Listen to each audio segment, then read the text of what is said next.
యామిని ఏం చేస్తున్నావు నీకు అర్థమవుతుందా అనగానే అర్థమవుతుంది బావా. నీతో ఇలా ఏకాంతంగా గడిపే క్షణం కోసం ఎదురు చూస్తున్నాను. నన్ను నీకు అర్పించుకోవడం కోసం ఎదురు చూస్తున్నాను అని చెప్పాను. కానీ అదంతా పెళ్ళి జరిగిన తర్వాతే. ఇలా తొందరపడితే నాకు అస్సలు నచ్చదు అని చెప్పాను. కానీ ఆల్రెడీ మన ఇద్దరికీ పెళ్ళి జరిగిపోయినట్టే బావా. చిన్నప్పటి నుంచి మన ఇద్దరికీ పెళ్లి చేయాలని ఎన్నోసార్లు అత్తయ్య మామయ్య మమ్మీ డాడీ అనుకున్నారు. మన ఇద్దరికీ మానసికంగా పెళ్ళైపోయినట్టే. ఇప్పుడు శారీరకంగా కూడా మనం కలిస్తే ఇంకా ఎలాంటి ఇబ్బంది ఉండదు. అయినా మనల్ని ఎవరు అడ్డుకుంటారు బావా. నీకు నాకు తొందరలోనే పెళ్ళి జరగబోతుంది కదా. ఇంకా మన ఇద్దరం ఒకటైనా ఏమైనా కానీ ఎవరికీ మనం సమాధానం చెప్పక్కర్లేదు కదా. పెళ్ళి చేసుకోను అన్న అనుమానం ఉన్న వాళ్ళైతే కలవడానికి భయపడాలి, బాధపడాలి, కంగారు పడాలి. అయినా మన ఇద్దరం తొందరలోనే ఒకటవబోతున్నాం. మన పెళ్ళికి సుమారు 10 రోజులు మాత్రమే ఉంది అని చెప్పాను. కానీ ఏమైనా యామని నాకు ఇష్టం లేదు. నేను తొందరపాటు నిర్ణయం తీసుకోలేను. పెళ్ళి అయిన తర్వాతే ఏదైనా సాంప్రదాయబద్ధంగానే జరగాలి. ఇలా చేయడం నాకు అస్సలు ఇష్టం లేదు అని చెప్పాను. కానీ ప్లీజ్ బావా అలా అనుకు బావా అని చెప్పి యామని కాస్త ముందుకు వెళ్ళేసరికి ఈలోపు బెల్ సౌండ్ వినిపిస్తుంది. వినిపించేసరికి ఇప్పుడెవరు కళావతి గారి కానీ ఇక్కడికి వచ్చేసారా ఏంటి అనుకుంటూనే ఉండగానే నువ్వు ఉండి బావా నేను వెళ్ళి చూస్తాను అని చెప్పనేసరికి నువ్వే ఉండు నేనే వెళ్ళి చూస్తానని రాజ్ కాస్త వెళ్ళి డోర్ ఓపెన్ చేస్తాడు. ఓపెన్ చేసేసరికి సారీ మారు అనుకున్నాను అని చెప్పి అనేసరికి ఎవరు బావా అని చెప్పి యామిని అనేసరికి ఏదేదో వాయిస్ తెలిసిన వాయిస్లా ఉందే అని రాజును ఒక్క నిమిషం పక్కకు తప్పుకుంటారా అని చెప్పి పక్కకు తప్పుకోమనేసరికి హాయ్ యామిని నువ్వేంటి ఇక్కడ? మీరు రాజ్ కదా అని చెప్పనేసరికి నా పేరు రాజ్ కదే రామ్ అని చెప్పాను. కానీ ఏంటండి మీ పేరు రాజ్ నాకు తెలియదు అనుకుంటున్నారా ఏంటి? నేను యామని క్లోజ్ ఫ్రెండ్స్.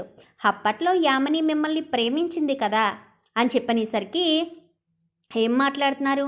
ఎప్పుడు యామని ప్రేమించింది? తను నా మరదలు కదా అనగానే ఏంటి యామని నువ్వు మరదలవని చెప్పావా ఏంటి? అయినా మీకు పెళ్ళైపోయిందని విన్నాను అని చెప్పనేసరికి ఇంకా నాకు పెళ్ళైపోయిందా అని చెప్పాను. కానీ నువ్వు వెళ్ళవే తర్వాత నీతో వచ్చి మాట్లాడతాను అని చెప్పనేసరికి ఆగండి మీరు ఇక్కడే ఉండండి అని చెప్పాను. కానీ బావా తనతో ఏంటి మాటలు అనగానే చెప్పనివ్వే ఎందుకు అలాగా? రాజ్కి నీ ప్రేమ విషయం తెలిస్తేనే కదా నువ్వు రాజ్ మీద పెంచుకున్న ప్రేమ ఎలాంటిదో తెలుస్తుంది. మీకు పెళ్ళైపోయిందని తెలిసినా కానీ మా యామిని ప్రేమ కోసం మీరు వచ్చేసారా? మీ వాళ్ళంతా ఎలా ఉన్నారు? మీది పెద్ద ఫ్యామిలీ కదా అని చెప్పనేసరికి మా ఫ్యామిలీ గురించి మీకు తెలుసా అని చెప్పాను. కానీ యామనికి నాకు మధ్య దాపరకాలు ఉండవు, అన్నీ షేర్ చేసుకుంటుంది. మిమ్మల్ని ప్రేమించిన విషయం తెలుసు, అన్ని విషయాలు తెలుసు. మొత్తానికైతే మా యామిని ప్రేమను మీరు అర్థం చేసుకొని మా యామిని ప్రేమను దక్కించుకోవడం కోసం మీ భార్యను కూడా వదిలేసి వచ్చేసారా అని చెప్పనేసరికి నాకు పెళ్ళైన విషయం కూడా మీకు తెలుసా అని చెప్పాను. కానీ అదేంటి రాజు గారు మీకు పెళ్ళైన విషయం నాకెందుకు తెలియదు? యామిని ఎంతలా బాధపడిందో మీకు పెళ్ళైపోయిందని. అయినా సరే మిమ్మల్ని దక్కించుకుంటానని నాతో ఛాలెంజ్ చేసింది. నువ్వు అనుకున్నట్టుగానే ఛాలెంజ్లో గెలిచావే, రాజును దక్కించుకున్నావన్నమాట అని చెప్పనేసరికి వెళ్ళవే నువ్వు ఇక్కడి నుంచి అని చెప్పి రా బావా అని చెప్పి చెయ్యి పట్టుకుని లోపలికి లాగపోతుంది. ఒక్క నిమిషం వదిలి యామని అని చెప్పాను. కానీ మా ఫ్యామిలీ అని చెప్పాను. కానీ మీది దుగ్గిరాల ఫ్యామిలీ, మీది హైదరాబాద్లోని చాలా పెద్ద family. Swaraj group of company మీదే కదా. ఏంటి రాజు గారు తెలియనట్టన్నీ నన్ను అడుగుతారేంటి? ప్రతి ఒక్కటి మీకు తెలిసిందే కదా. నేను మళ్ళీ మీకు చెప్తున్నానంతే. అయినా మీ భార్య పేరు కావ్య అనుకుంటా కదా మీ భార్య పేరు అని చెప్పనేసరికి ఒక్కసారిగా రాజు షాక్ అవుతాడు. నా మిస్సెస్ పేరు కావ్యనా అని చెప్పాను. కానీ అవును మీ మిస్సెస్ పేరు కావ్యని అని చెప్పనేసరికి ఇంకా వెళ్తావా వెళ్ళవా అని చెప్పాను. కానీ ఓకే వెళ్తాను ఇవన్నీ యామినియే మీకు చెప్పాలనుకున్నట్టుంది, సారీ అని చెప్పనేసరికి ఇంకా రాబావా అని చేయి పట్టుకోవడంతో చెంప చెల్లు అనిపిస్తాడు.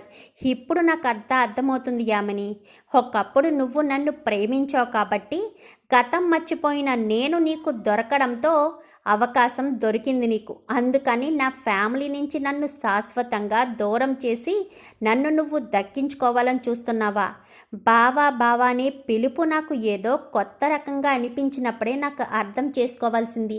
నీ ఫ్యామిలీ అంతా నా ఫ్యామిలీ అని చెప్పినా నా మనసులో ఎలాంటి ఫీలింగ్ కలగలేదు, ఎలాంటి భావన కలగలేదని అప్పుడు అనిపించినప్పుడే నేను అర్థం చేసుకోవాల్సింది. తను చెప్పింది కరెక్టే. దుగ్గిరాల ఫ్యామిలీయే నా ఫ్యామిలీ. నేను వాళ్ళతో ఉన్న ప్రతిసారి కూడా కొత్త వాళ్ళతో ఉంటున్నట్టు నా మనసు కనిపించేది కాదు.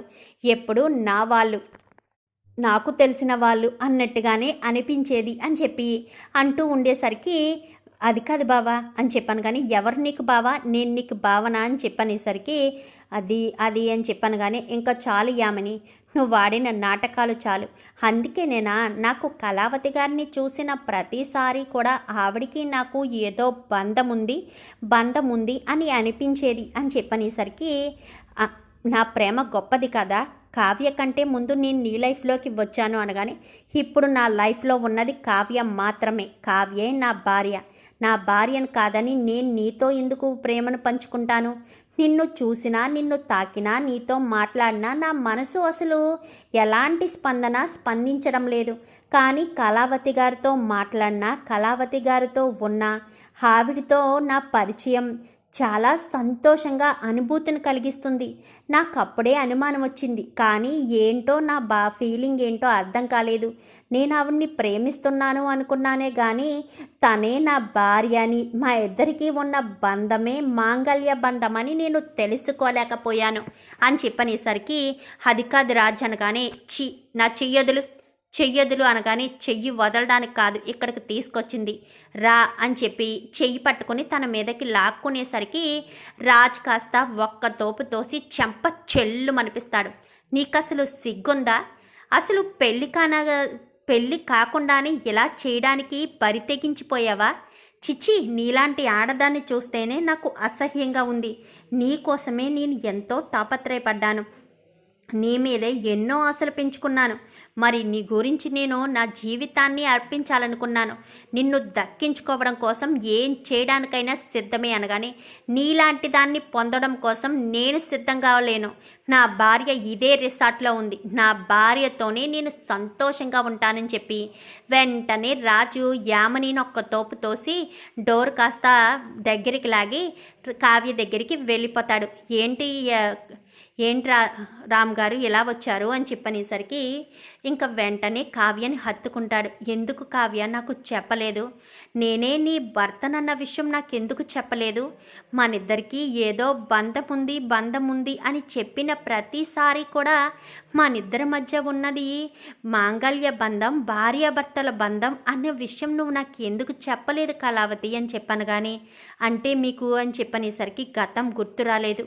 యామిని ఏంటో, యామిని నిజస్వరూపం ఏంటో తెలుసుకున్నాను. అందుకే నీకోసం వచ్చేసాను. మనం ఇక్కడ ఒక్క క్షణం కూడా ఉండొద్దు. మనం మన ఇంటికి వెళ్ళిపోతాం పద కళావతి అని చెప్పనేసరికి, సరే పదండి అని ఇంకా రాజ్ కావ్య ఇద్దరు బయలుదేరిపోయేసరికి ఇంకా యామని ప్రతి రూమ్లో వెతికేస్తూ ఉంటుంది. వెతికేస్తూ ఉండేసరికి రాజ్ కాస్త వెళ్ళిపోతాడు. ఇంకా రిసెప్షన్ దగ్గరికి వచ్చి కావ్య పేరు మీద ఏదైనా రూమ్ బుక్ అయిందా అని చెప్పాను. కానీ బుక్ అవ్వడం ఏంటి మేడం, వాళ్ళు వెళ్ళిపోయారు కూడా అని చెప్పనేసరికి ఒక్కసారిగా యామని షాక్ అయిపోతుంది. ఇంకా యామని ఇంటికి వచ్చేస్తుంది. ఏంటి యామని, నువ్వు ఒక్కదానివే వచ్చావు అనగానే, రాజ్కి నేనేంటో తెలిసిపోయింది మమ్మీ. రాజ్కి నేను యామినినన్న విషయం, అలాగే నేను రాజ్ విషయంలో ఏం కుట్ర చేశానో అన్నీ తెలిసిపోయాయి. కావ్యతో వెళ్ళిపోయాడు. కావ్య తన భార్య అన్న విషయం రాజుకి తెలిసిపోయింది మమ్మీ అని చెప్పనేసరికి ఒక్కసారిగా యామిని తల్లి షాక్ అవుతుంది. అదేంటమ్మా, పక్కాగా ప్లాన్ చేసుకున్నావు కదా అనగానే, నా ఫ్రెండ్ నీకు గుర్తుందా జోష్న అని చెప్పనేసరికి, అవును నీ క్లోజ్ ఫ్రెండ్, ప్రతి ఒక్కటి కూడా తనకు చెప్తావు కదా అనగానే, తనక్కడ ఎదురుపడి రాజుకి నేను అన్ని విషయాలు చెప్పేశాను అనుకుని తన మొత్తం విషయం చెప్పేసింది.